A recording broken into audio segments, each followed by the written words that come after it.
thought, right? So how frequent do we need to maintain? So I always like to use this story or this example. The Buddha is asking his disciples or the monks, asking them, how often do you recollect on the reflection on death? So there's this particular meditation you need to reflect. One day I will pass away. No, that's a reflection. Yeah, it's not that I want to die. No, it's one day I'm subject to death. So that is the reflection. So the Buddha asked his monks, how often do you recollect this Marana Sati, and this contemplation on death? So one of the students answered, every year, during my birthday that time I get closer to death. And the Buddha said, no, too slow, not good enough. And another student said, every month, every new moon, full moon, I think of death. Then the Buddha said, no, not good enough. Another one said, every week, also not good. Another one said, every day. Every time when I wake up, it's like I'm born, Then every time I go to sleep, it's like passing away. And the Buddha said, no, not good enough, too slow. And then the model student answered, he said, every in and out breath. Every time I breathe in, I'm getting closer to death.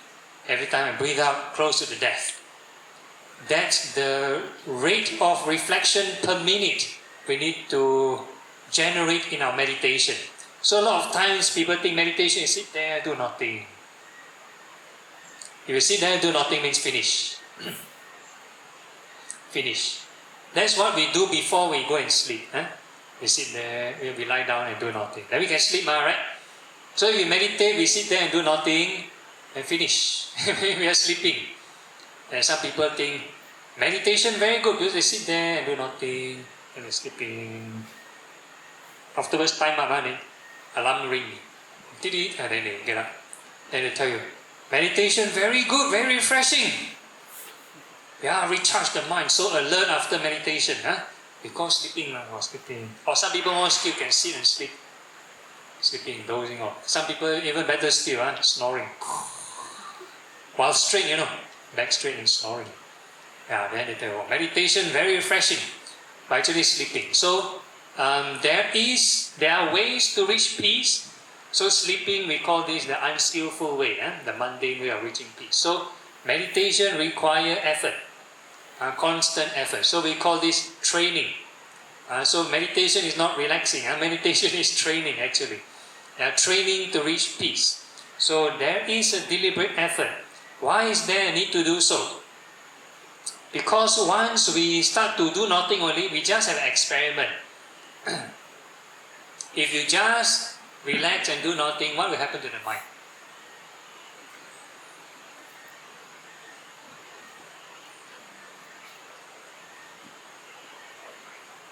Yeah, wandering all over the place, right?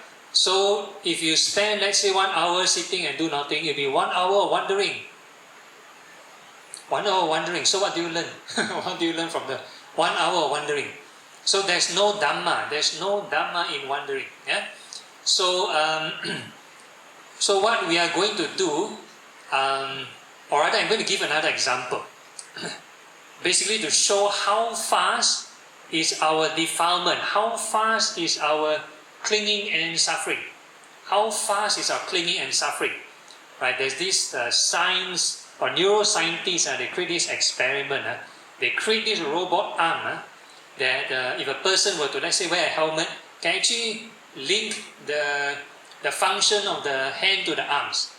So if, let's say, the person move their arm, they move and close their fingers, the robot arm will also replicate, close the finger. Then if they open their fingers, then the robot arm will also follow, open their fingers. So the test subjects were put in a room, they have a curtain to cover up the actual arm. So the robot arm is here, the actual arm is here, so they can play and they only can see the robot arm. So they see the robot arm.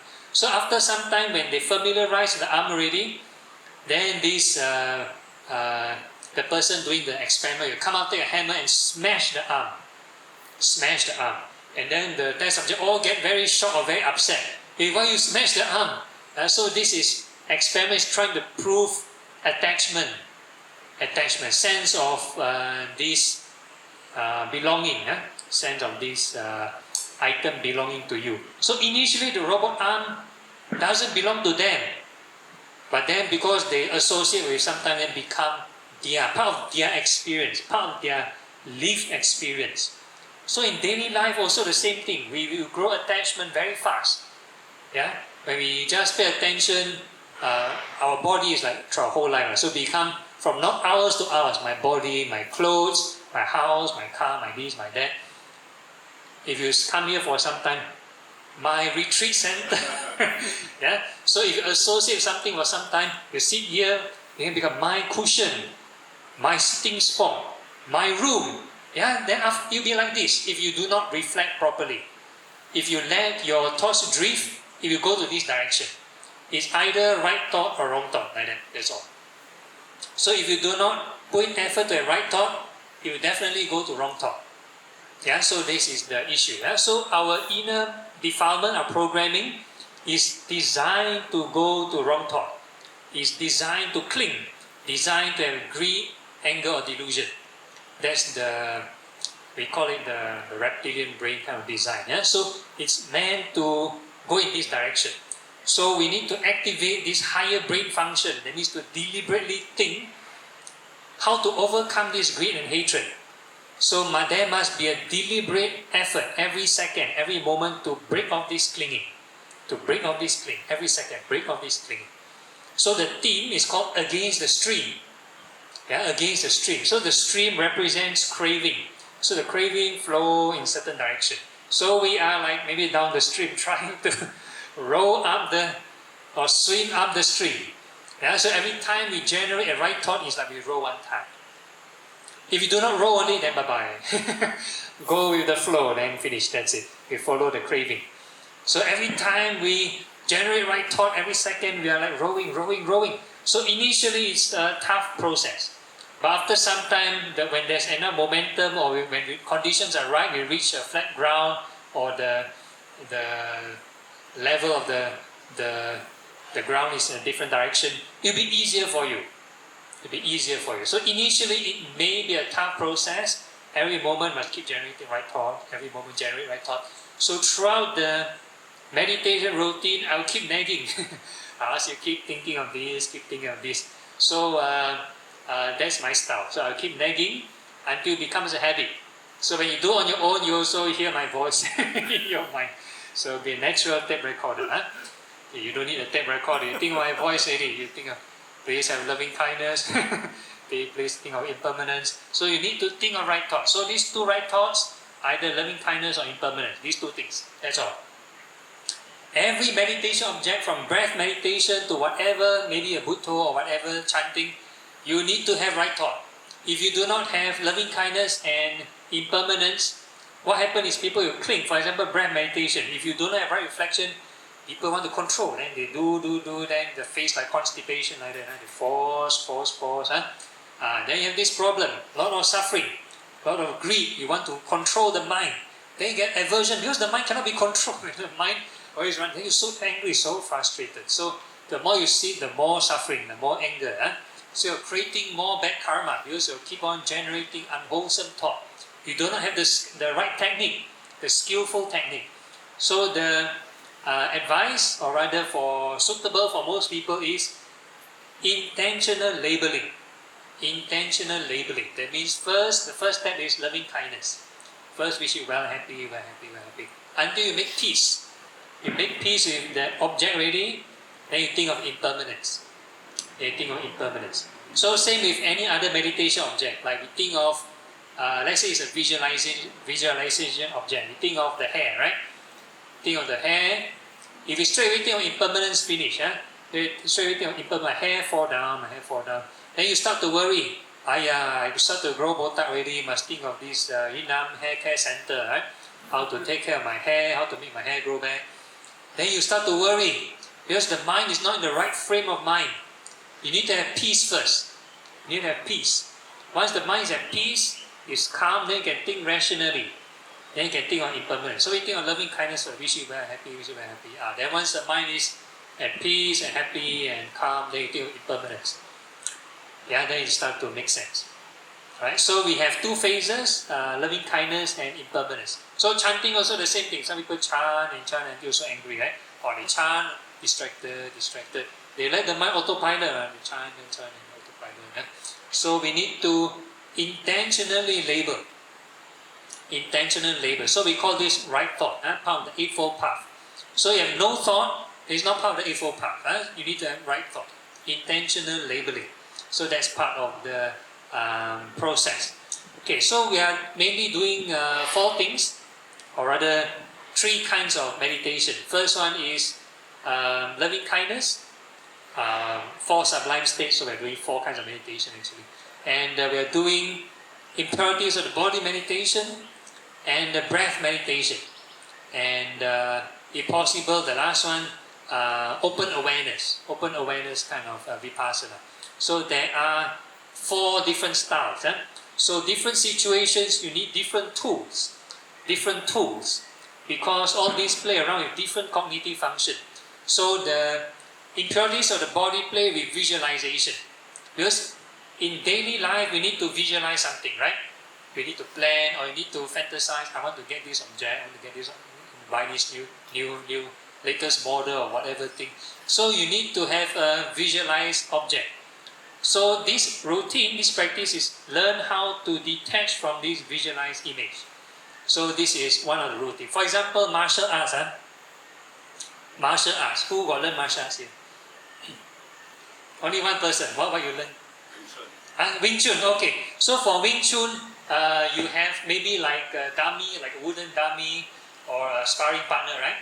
To test your moves, to correct the moves or perfect the moves, right? You don't straight away go into a competition and fight another person, right? Yeah, so same thing. This routine, the things that we do all the time may look repetitive, but it's like martial arts. We train a certain skill over and over again, so that in everyday life, in everyday real life situation, every contact is actually real life enemy attacking you. Real life enemy attacking you. When maybe your phone call, somebody ring, want to look for you. That's another kind of sense attack already. So when you have this so-called peace, this conducive environment, it's a bit like a training ground. It's like a training ground. You hit the dummy or hit the punching bag. It's a training. It's just to train the routine over and over again to get the moves right, learn how to detach, how to reflect correctly, and experience the joy of detachment. Minimum, experience the joy of detachment. So at least you know you're in the right direction. If the more you meditate, or throughout the whole retreat, no joy at all, total suffering, total stress, that means you did not take away anything. That means it's a waste of your time. So make sure you do the steps correctly and experience something positive. That's why also we have interview session. If let's say you practice, no matter how I give instruction, you still cannot get anything, come for interview. Come for interview. That means you need private tuition. So we have, maybe we sit somewhere down there when the group is meditating, then we can have this discussion. Okay, so we have private interview. And then, yeah, so that's about practice, routine. So we need to perfect the routine in all these meditation objects. Okay, so that's more or less about it. Any questions for the moment? Any issues? If not, I'll give you some time to do a bit of stretching, because you'll be sitting here for quite some time. So I do not want to torture you by making you sit longer. Then we have loving kindness meditation. So that is called do expanded mind. When our mind is in an expanded area, our mind cannot be imagining all the time. Sometimes we need to look at the surrounding, or we cross the road, we need to look at the traffic. So there must be a wide area of attention. So in that wide area of attention, how can we generate good thoughts, or how can we practice detachment? So that is another kind of training. And then we have breath meditation. So that's a restricted form of meditation. Restricted mind. So when the mind is in a small area, when we're reading something, right? We have a small area of attention. Also how to practice right intention and detachment. So that's another kind of training. And eventually open awareness, when the mind is relaxed and like we mentioned earlier, zobo, right? Do nothing. Also can practice detachment. when the mind is in open freestyle mode, when the mind is running around, also can practice gaining wisdom. So that is the last style, open awareness. Okay, so these are the few cognitive functions we'll be training or covering in the meditation. So now we are going to talk about your hardware, the sitting, the posture, right? So actually, I don't care about what posture. Posture to me secondary. But because this is a formal class, a formal session, sometimes not so nice. You start walking around when I'm teaching, right? So so you need to sit. So for formal sitting, we have some guidelines, but in actual life, this should be applied every moment. Standing, sitting, walking, lying down, doing your activities also must generate this right thought. That means your right reflection. Okay, so for formal sitting, maybe I need a model. Anybody know how to do full lotus here? Full lotus. Okay, so Han will demonstrate. So she do full lotus. Okay, so we normally start off with the base. We check, have a checklist, start from the base of our body. So the feet, if a person do full lotus, the benefit is all the feet touching the ground. That means all the base of the feet touching the ground, very wide surface area, a very stable position. So that's the benefit of full lotus posture.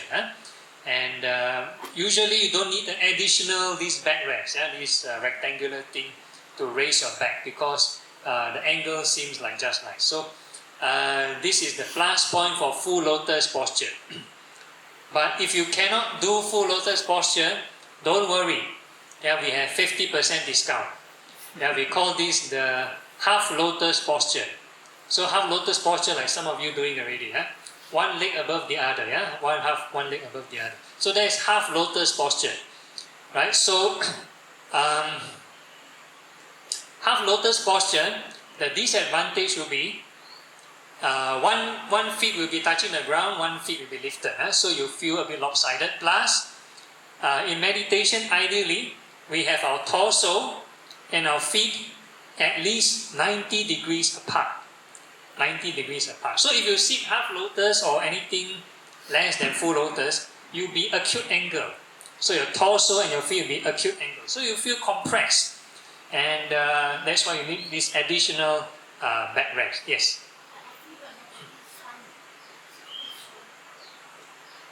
It's shrunk. You might need a sitting full lotus. Yeah, full lotus. Pain, okay, if you cannot, then you try another position. You try half lotus. Yeah, you can try. Okay, you try using this.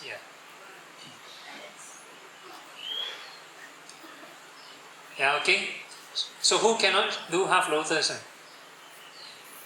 All can do half lotus.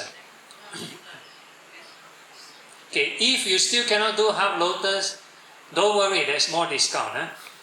We have this thing called the Burmese style sitting posture. One leg in front, one leg behind. So no crossing, no overlapping. One leg in front, one leg behind. So I call this the parallel parking. One leg in front, one leg behind. So the benefit also, all the feet touching the ground, but one also might need this backrest to raise the backside. Okay, then if you still cannot sit the Burmese style, then don't worry, there's more discount. We have the normal sitting posture. Like myself, I sit normal sitting posture. So you sit normal sitting posture, like this Xinyan. Normal sitting posture. But because you come to meditation class or meditation retreat, sometimes people ask you, hey, what posture you sit? Then you tell people, I sit normal sitting. A bit malu, right? A bit paise. So you can give a new name. I give this full lotus inverted posture. Full lotus is both feet on top. So this one is both feet below. So we call this full lotus inverted posture. So it sounds more professional. Then people think, wow, what kind of yoga pose is this? Full lotus inverted. So this is the professional name, but you know it's normal sitting posture. Okay. So the idea is once your base is okay, you find your base okay, then we shift up and check our lower spine. So lower spine, If you want to keep your back upright effortlessly, you can try tilting your lower spine maybe half a degree in front or 1 degree in front. Find this center of gravity, that you tilt a bit. The rest of the body like naturally upright. Don't need to kick so hard. Don't need to use a lot of core muscle to adjust your body upright. Can find some. You don't have to tilt too much and fall down. So you tilt a bit, naturally upright one. Yeah. So you find the correct angle. That means you don't need so much muscle to strain yourself. So like effortless. Yeah. Okay, once you find this, okay. Okay, then once you're okay, then next you look at the shoulder. So the shoulder, one of the recommended posture is like what the Buddha is sitting. So both hand on top of your leg, on your kneecap, on your thigh, doesn't matter. The whole idea is don't strain your shoulder. Some Buddha image, they put the hand like that one. You don't strain your shoulder, don't follow the Buddha. You try to find the posture that doesn't strain the shoulder. Relax the shoulder, and then your hand position must be stable. Don't do some funny pose, then later your hand drop off, or your finger like that. Then you care about your finger. I lose my position already, then you come back. Then you relax, and start to open. And become crab pincer meditation. Yeah, crab pincer meditation. So we don't want that. So we find a stable posture. That's for the hands. Next, for the neck. For the neck, we, if possible, we can tuck our chin a bit. So you can pull the neck or pull the spine. Pull the spinal cord a bit. Don't need to tuck in too much. Don't choke yourself. Just a bit. Find the correct angle to straighten the spine. And for the tongue, if you have a lot of saliva problem, salivating, then you can use your tongue to touch the upper palate of your mouth, which is above the upper row of your teeth, or behind the upper row of your teeth. So it creates like a dam. The tongue becomes a dam to block off the saliva. Some people sit halfway, then they keep choking themselves, they're coughing. They choke their own saliva. So we need your tongue to block the saliva. Other than that, then the eyes relax. Throughout the session, because this is supposedly a safe environment, no traffic or anything, if possible, you can gaze downwards. Gentle gaze, no staring, no fixing, no squinting. So again, gentle gaze, like Buddha image, Buddha gaze downward. You never see Buddha image like that one. Buddha like no do window shopping. So you're walking, you're sitting, also gaze downward. There's a difference. You try gazing upwards and gazing downwards. See what's the difference?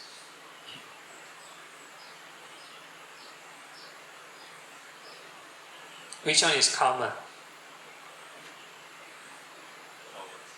Gazing downwards, not too much distraction.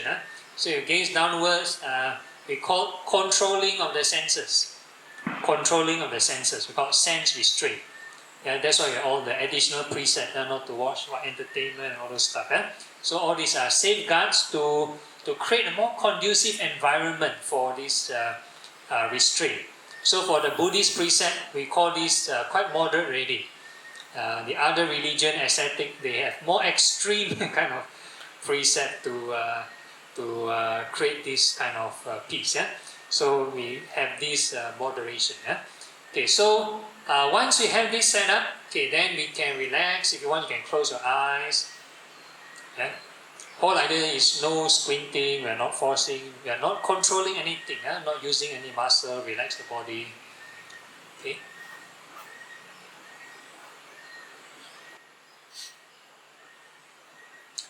Okay, so the first meditation we are doing is the 4 sublime states. Learn this loving kindness, compassion, appreciative joy, and equanimity. Learn to have loving kindness to the mosquitoes. So first, what we are doing is we familiarize ourselves with the sensations of the body. So in this routine, there's no visualization at all. Please, no visualization. So if you want, you can close your eyes and we start to feel the sensations of the body. So these sensations can be classified into the 4 elements. earth, fire, wind, water. Nothing magical about them. So earth represents any hard or soft sensation. Fire represents any temperature, hot or cold sensation. Then wind represents any kind of movement, fast or slow movement. And water represents any kind of moisture, humidity, moist or dry. So there is no need to purposely create those sensations. We let those sensations appear naturally by themselves. And whatever sensation arises, we just wish them well and happy. Intentional labeling. We let the sensation appear by itself naturally. The only intentional thing we do is the labeling. We just wish them well and happy, that's all. A new sensation arises, wishing well and happy. New sensation arises, wishing well and happy. So these 4 elements is part of mindfulness of the body. And sometimes together with it, there's also different kinds of feelings, mindfulness of feelings. So sometimes there's painful feeling or unpleasant feeling. We also wish them well and happy. We do not fight them, we do not struggle, we do not reject them. We just wish them well and happy. Make peace, make friends with them.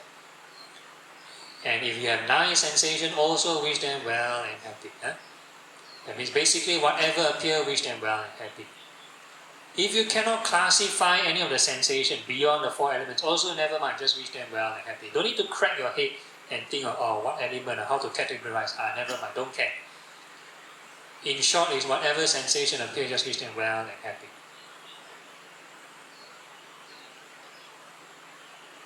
So every sensation appearing are like currents of the stream. They try to push you further and further away.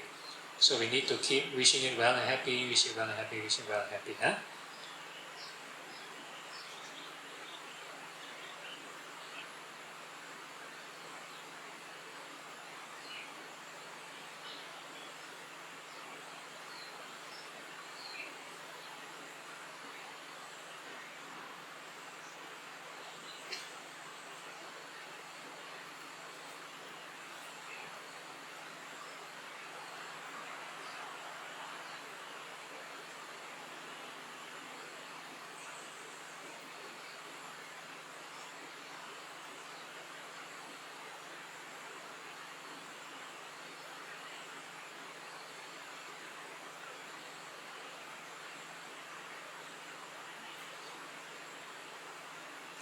So there's no controlling, no pulling, no pushing. Every time we wish it well and happy, we're making peace, we are slowly gearing to the middle path. Avoid this grasping and pushing.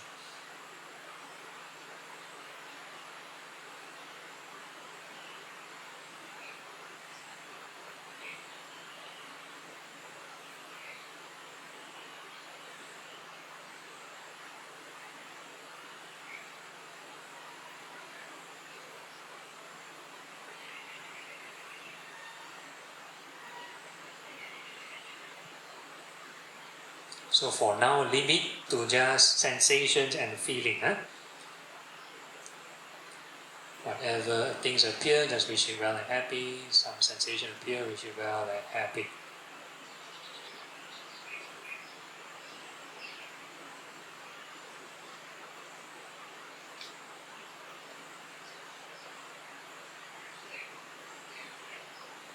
So the more you generate this right thought, there should be a correlation. If the craving reduce or the aversion reduce, the mind should be more peaceful.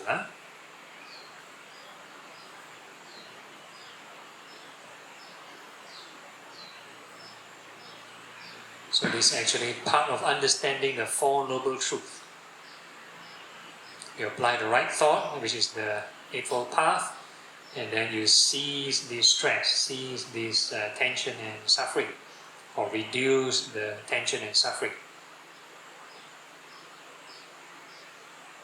And every time we let the mind idle or subject ourselves to craving, that is basically clinging. We have craving and grasping and suffering. That's the first 2 Noble Truths.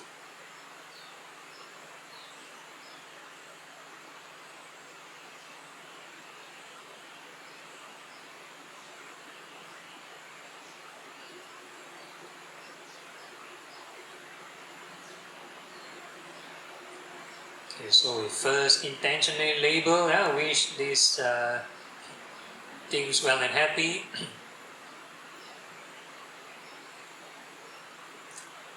So this is called the restricted form of loving kindness within the confines of the body.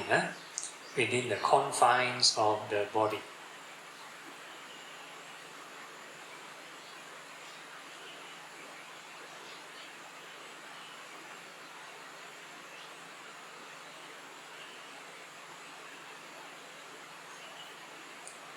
And now we are going to cultivate this boundless loving kindness. We are going to wish all beings in all directions well and happy, above, below, and all across, all directions. No need to push the mind. Let the mind extend naturally by itself. We just make a gentle aspiration, gentle wish. May all beings in all directions be well and happy. And most importantly, at this point of time, do not visualize. There's no way to visualize all sentient beings. We do not know all the species of insects, all the unseen beings.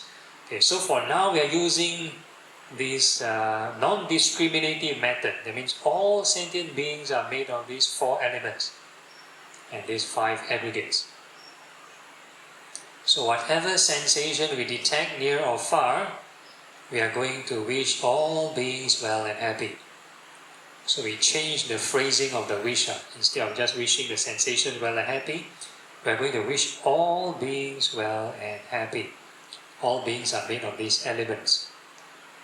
So new sensation arise, may all beings be well and happy. New sensation arise, may all beings be well and happy.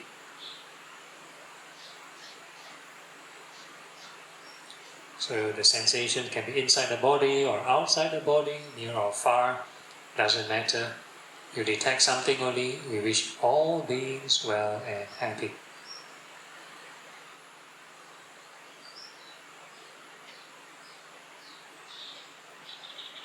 So this is a noble wish, universal concept. So please do not restrict yourself to just thinking, I wish my loved ones or my close people. So this is universal friendliness, universal goodwill. Wish all beings well and happy.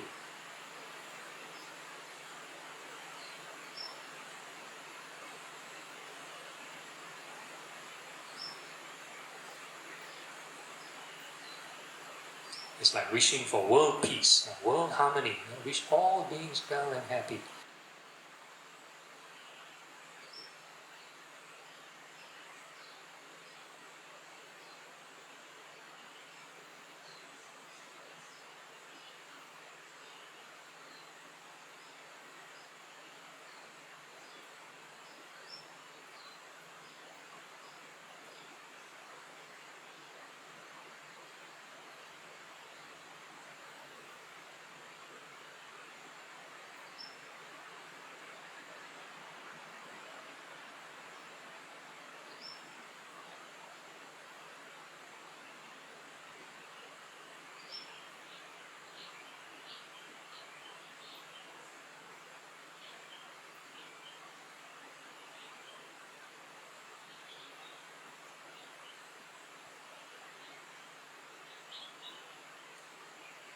Okay, if let's say the more you wish all beings well and happy, if the conditions are right, you have all the right effort, the right thought, and one may experience this right concentration.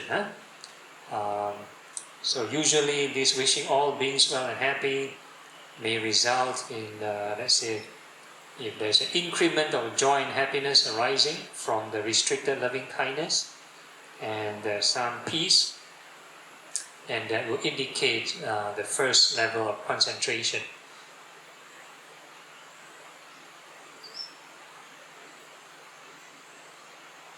And regardless of what you experience, keep on wishing all beings well and happy.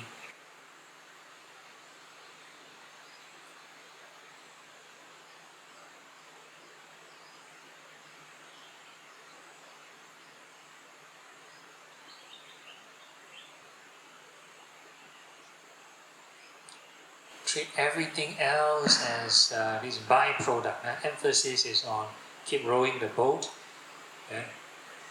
wishing all beings well and happy.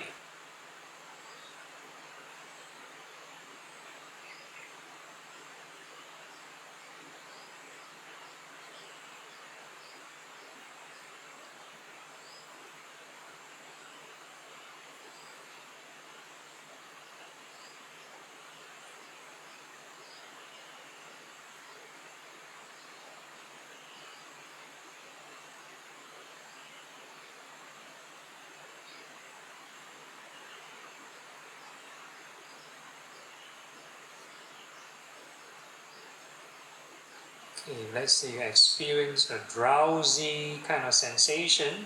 For those experiencing drowsy sensation, do not entertain it. That means try to divert your attention back to the four elements. Keep on wishing all beings well and happy.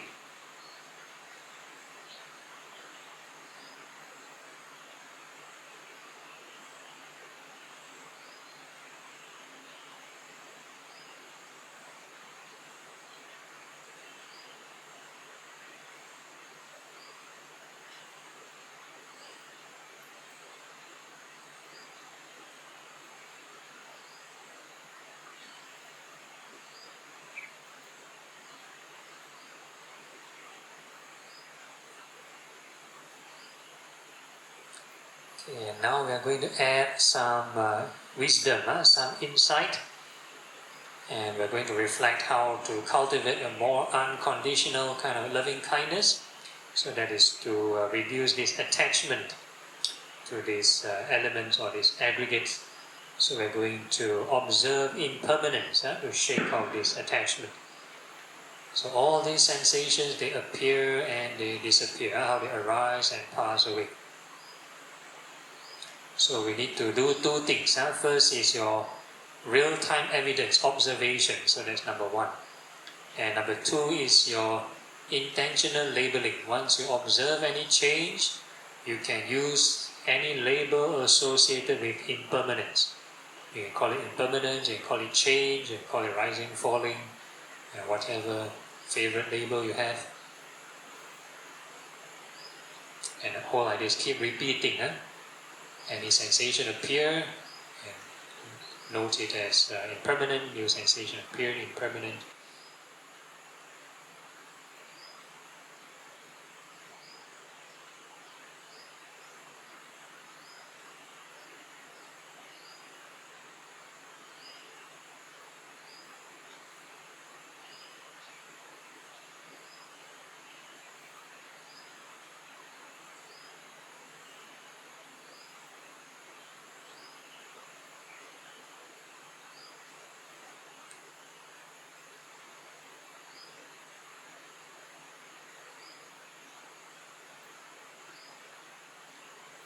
So if you do it correctly, if there is some kind of detachment, there should be a surge of joy appearing. But that is also just byproduct. Continue to keep rowing the boat, impermanent, impermanent, impermanence.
Okay, let's say that joy and happiness start to disappear.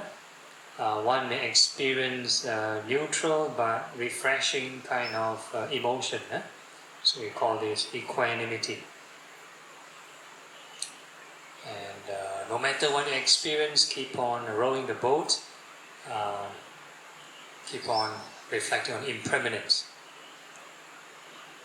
So that may have a combination of the jhanic and vipassana kind of equanimity.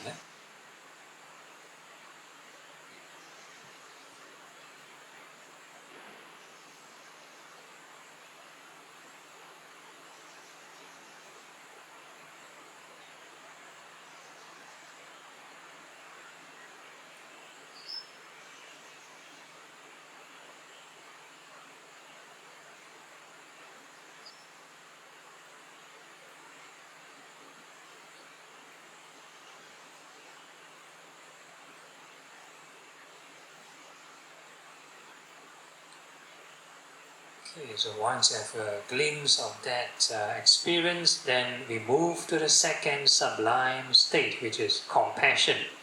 So compassion is to wish all beings free from suffering. And we are using the same non-discriminative method.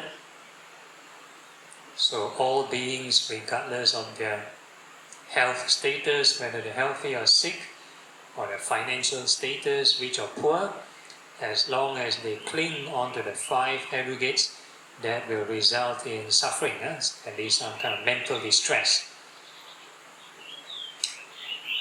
So whenever we detect any sensation, part of the five clinging aggregates, we have to wish all beings free from suffering. So no visualization, just feel sensations and we wish all beings free from suffering.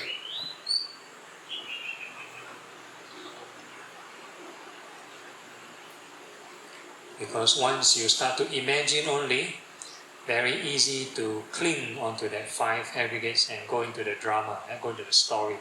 Or how I help this person, how this person improve, how this person get worse, start to worry. So we don't get into the drama and story. Do not cling and follow the currents. Keep on rowing the boat, new sensation arise, wish all beings free from suffering.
Okay, let's see all the conditions fall in place again. You have the right thought, right effort, keep on wishing all beings free from suffering.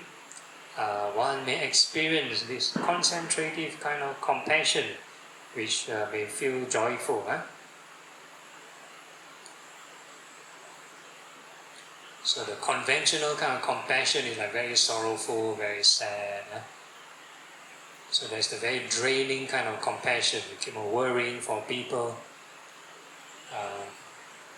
And if you overdo it or do it too long, then that will become the definition of suffering, sorrow, lamentation, despair.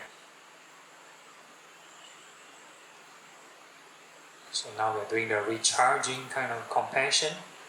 Learn how to recharge first. Wish all beings free from suffering.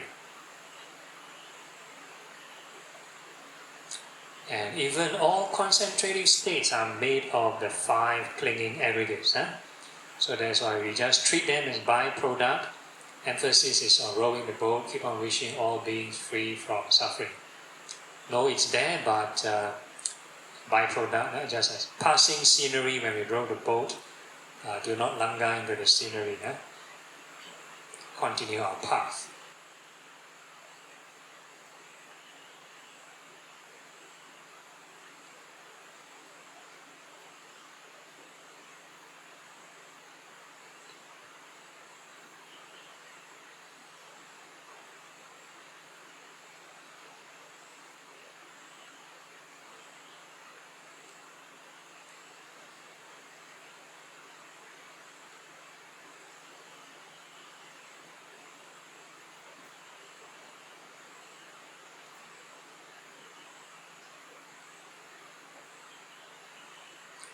Okay, then we're going to add some wisdom to this reflection. We're going to reflect that how to overcome this suffering, how to practice this true compassion. That is to not cling onto the 5 aggregates. And we're using the same thing, reflection on impermanence, to shake off this attachment. So every sensation we observe, we need to give a label, call it rising and falling, whatever label associated with impermanence.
So we keep rowing the boat, no matter what happens, reflect on impermanence.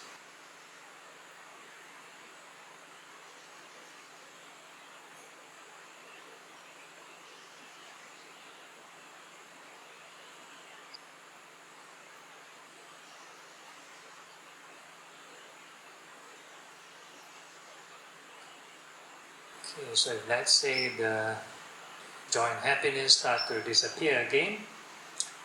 This time round, one may experience a kind of blankness, a kind of void, or this spaciousness.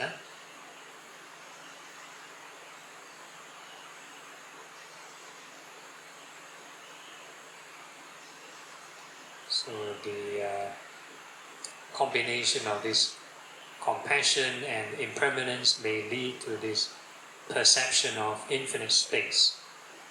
So it's a kind of experience or perception. So regardless of what you experience, keep on rowing the boat, keep reflecting on impermanence, do not get lost in space.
And we switch to the third sublime state, which is appreciative joy.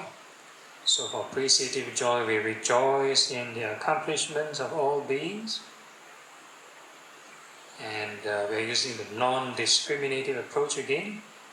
So all beings, whether they win or lose, they'll gain a new experience in that process. So when we detect any new sensation, we'll also gain a new experience. So when we detect any sensation arising, we rejoice with all beings. New sensation appear, rejoice with all beings. New sensation appear, rejoice with all beings.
Let's say all the conditions fall in place, you keep repeating, wishing, rejoicing with all beings, all the right effort and everything, then one may experience the third level of concentration, denoted by the emotion of happiness.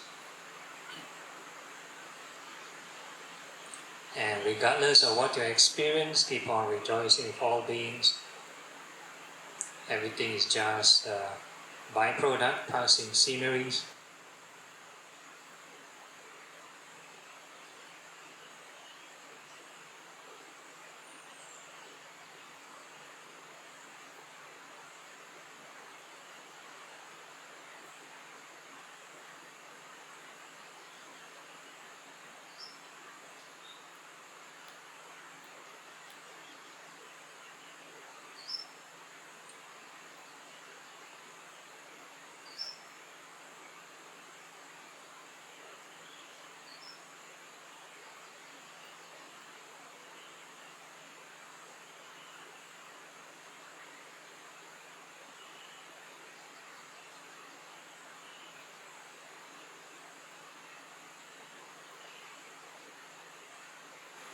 And now we're going to add some insight, some wisdom, and we're going to reflect.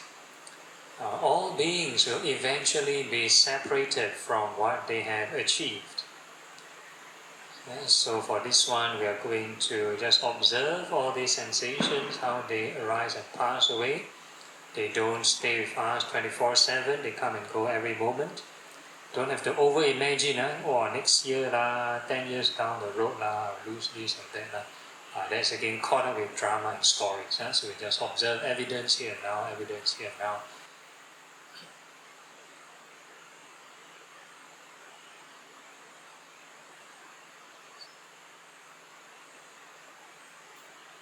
The sensation arising and passing.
Okay, let's say that joyful, happy emotions start to disappear again. Then one may experience a kind of this, like the sense of self encompass the entire surroundings or meld with the entire surroundings.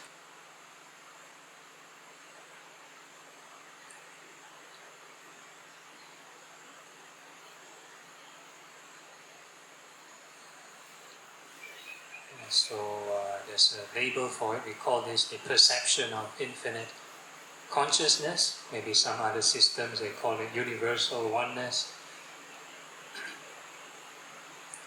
And regardless of what you experience, continue to keep reflecting on impermanence.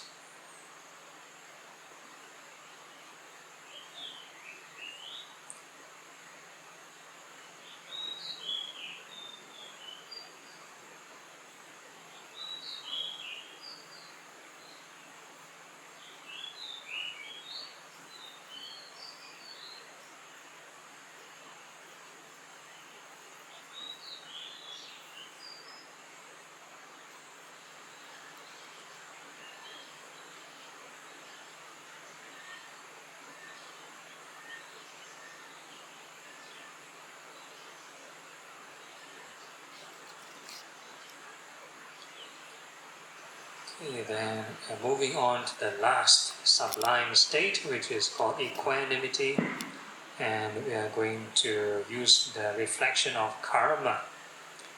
All beings, we reap what we sow, all good and bad deeds. So for this exercise, there's no need to guess or speculate what you've done in the past. So we just observe real-time evidence here and now. Any good sensation, good feeling arise, that's due to good karmas ripening. Any bad kind of feeling arise, that's due to bad karmas ripening. And if it's a neutral feeling, then neutral karmas ripening. So in short, all experiences are conditioned by karma.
Okay, let's say all the conditions are right again. We keep on reflect on karma every moment, right effort, right thought.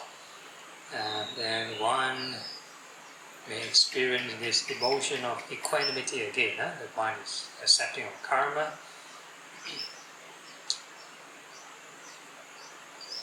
So usually there's an indication of the fourth level of concentration, neutral and refreshing emotion. So the practice of equanimity will lead to equanimity.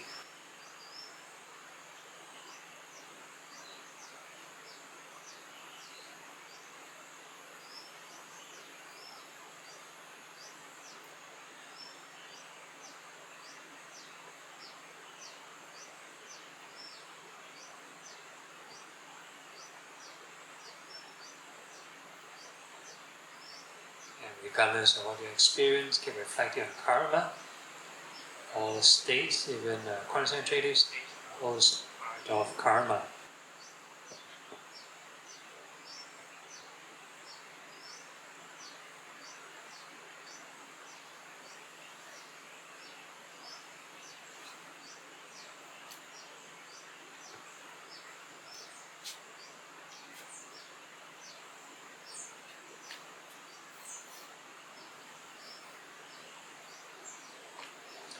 And eventually we are going to add some wisdom, some insight, and we're going to reflect on how to overcome these karmas.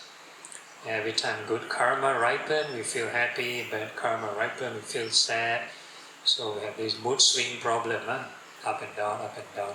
So to overcome or transcend this problem, we need to reflect on this mindfulness of impermanence of feelings. So all these feelings, nice feelings, unpleasant feelings, neutral feelings, how they arise and pass away. Every sensation, every feeling, how they keep changing. Every moment, new feeling, changing, new feeling, changing.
Okay, let's say any joyful kind of feelings start to disappear, one may experience this another kind of blankness. So the combination of this equanimity and impermanence may lead to this perception of nothingness. So this nothingness is not the same as emptiness, different. So regardless of what you experience, keep on reflecting on impermanence, no matter how blank it is.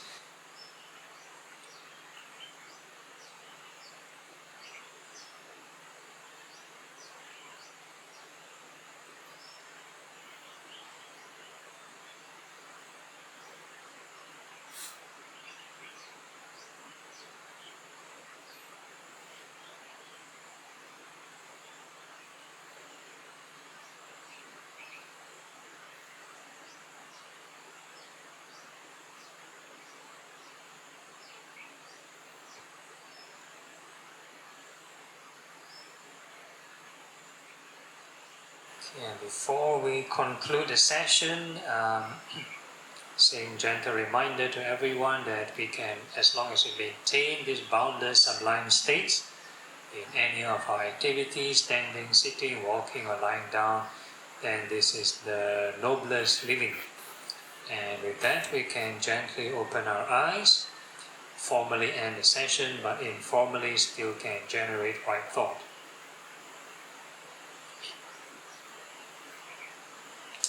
You can wish your legs free from suffering, and move around, no worries.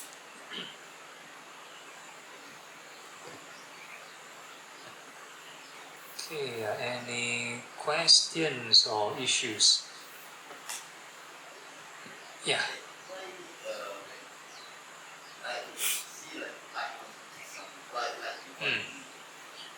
Okay, so for lights, normally we for this routine, we sort of treat them as passing scenery. That means we don't follow them. We just know they come and go. We just continue with our meditation routine. I come and go, never mind. Just continue with the meditation routine. Yeah.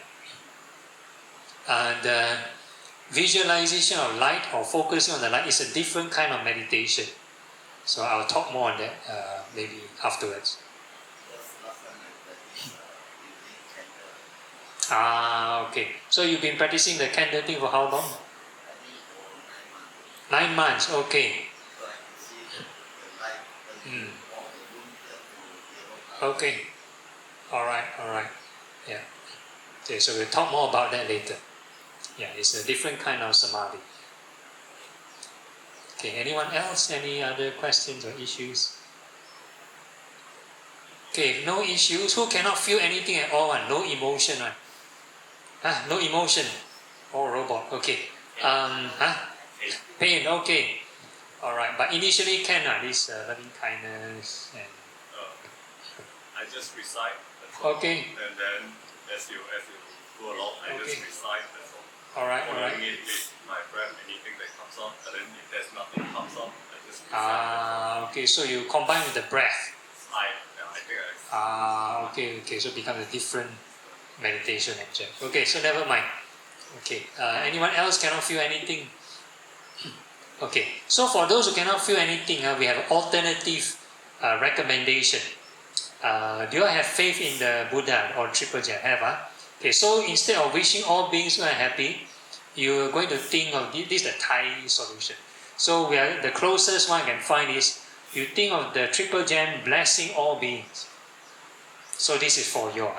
For the rest who can feel something, then continue. Wish all beings were happy. Yeah.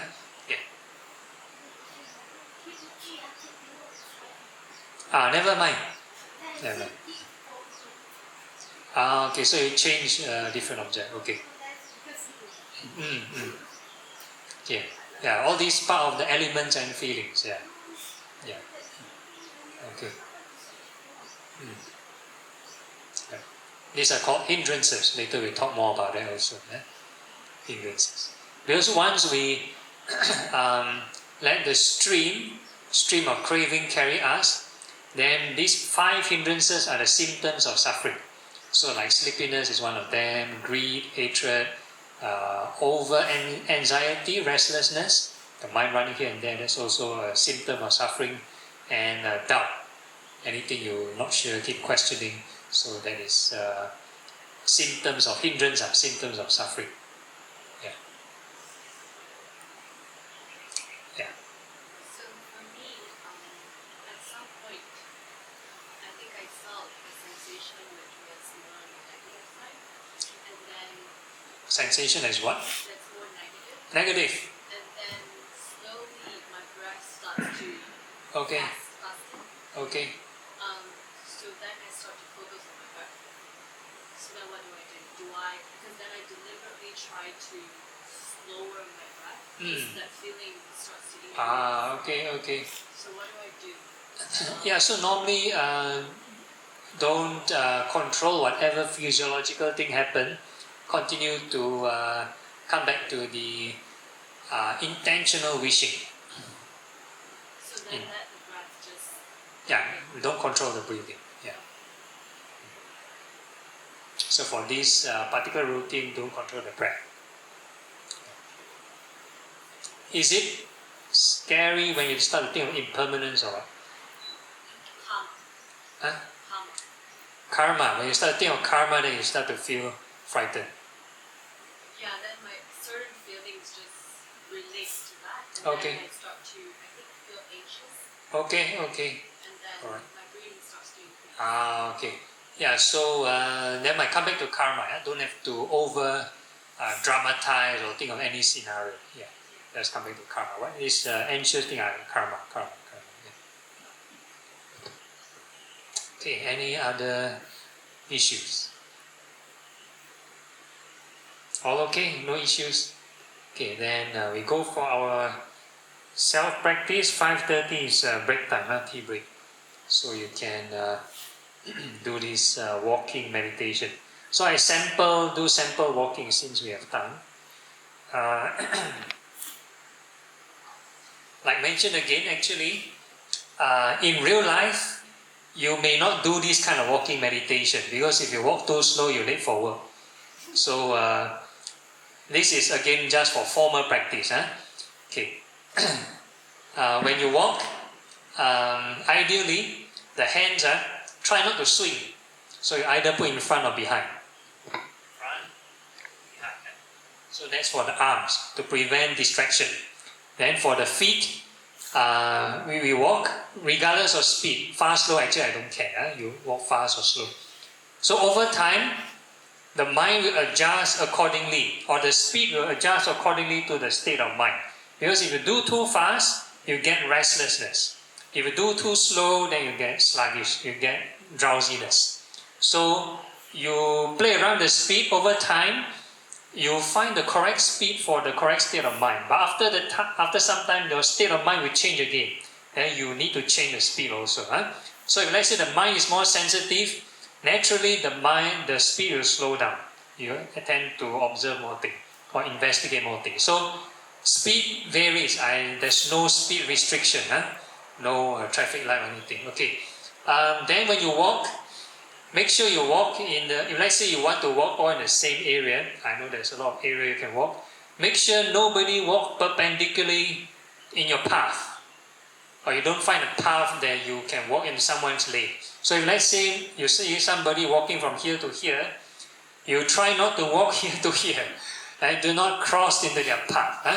So that's the whole idea. You find some other space and walk somewhere.